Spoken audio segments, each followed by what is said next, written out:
오늘 우리에게 주시는 하나님의 말씀은 누가복음 1장 26절에서 28절까지 말씀입니다.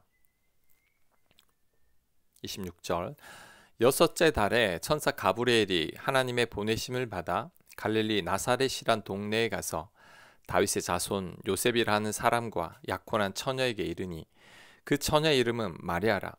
그에게 들어가 이르되 은혜를 받은 자여 평안할지어다. 주께서 너와 함께 하시도다 하니 아멘. 천사 가브리엘이 마리아에게 나타나셔서 은혜를 받은 자여라고 말씀했습니다. 마리아는 큰 은혜를 받은 자이죠. 왜냐하면 하나님께서 예수님의 육신의 어머니로 마리아를 택하셨기 때문입니다. 마리아가 원했기 때문이 아니라 하나님께서 일방적으로 마리아를 선택하신 거죠. 마리아는 그로 인해 예수님의 어머니가 되는 영광을 누리게 됐습니다. 그러니 100% 하나님의 은혜인 거죠.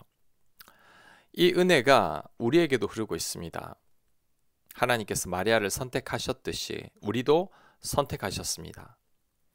하나님께서 우리를 구원하시기로 작정하시고 은혜를 베푸셨기에 우리가 예수님을 믿게 된 거죠.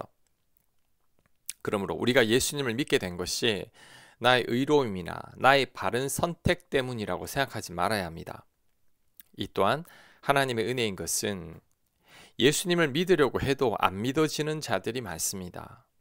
그래서 교회를 떠나는 자들도 많습니다.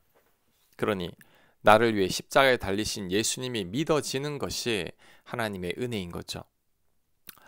2000여 년 전에 한 번도 본 적도 없는 분이 나의 구원자라고 믿어진다는 것이 기적 중의 기적입니다. 이 기적이 우리에게도 임한 거죠. 마리아를 일방적으로 찾아와서 예수님의 어머니로 택하신 은혜가 우리에게도 임한 것입니다. 또한 우리는 구원받을 만한 자격을 갖추지 못했습니다. 우리는 원래 죄인이었고 죄인 중에 괴수였죠.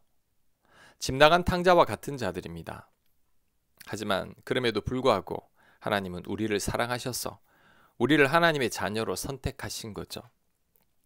그래서 하나님의 은혜인 것입니다.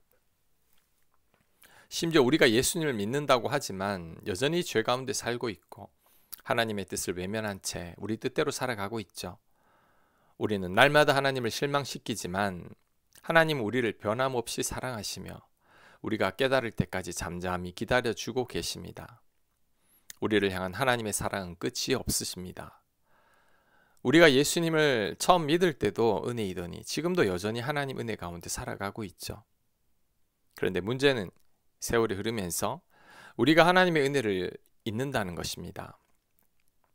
처음에는 은혜로 시작했지만 마지막에는 나의 공로와 노력과 의가 들어간다는 거죠. 베드로가 그랬습니다. 예수님께서 베드로를 부르셨을 때에 처음에는 자신이 죄인이니 자신을 떠나라고 했었습니다. 하지만 후에는 자신이 제자들 중에 최고라고 여겼습니다. 다른 제자들은 예수님을 배신해도 자신은 절대 배신하지 않는다고 큰 소리까지 쳤죠. 베드로가 시간이 흐르면서 변질된 거죠. 우리들도 베드로와 같은 마음이 있습니다. 시간이 지날수록 전적인 하나님의 은혜로 구원받았다는 것을 서서히 잊기 시작합니다. 그러더니 스스로를 꽤 괜찮은 사람으로 여깁니다. 교회에서도 직분이 높아지거나 인정받기 시작하면 스스로를 대단한 자로 여기기 시작합니다. 이것이 교만인데 이런 교만으로 인해 은혜에서 멀어지게 되고 교회에서 문제를 일으키기도 합니다. 선줄로 생각하는 자들은 넘어질까 염려해야 합니다. 오늘 말씀을 계기로 다시 초심으로 돌아가야 합니다. 모든 게 다 하나님의 은혜입니다. 우리는 하나님 은혜 아니면 아무것도 아니니 내 목에 힘 빼고 어깨에 힘을 빼야 합니다. 못난 우리들을 구원하시기 위해 가장 낮은 곳으로 임하신 예수님의 겸손을 본받아야 합니다. 가장 높은 곳에서 가장 낮은 곳으로 임하신 예수님의 겸손을 우리는 본받아야 합니다. 그것이 거저 구원받은 우리들의 마음가짐일 것입니다. 은혜를 아는 자의 삶일 것입니다. 아멘. 하나님, 전적인 하나님 은혜로 구원받았음을 알게 하여 주시옵소서. 내 공로나 의는 조금도 없게 하시고 예수님의 겸손만을 본받게 하여 주시옵소서. 예수님 이름으로 기도합니다. 아멘.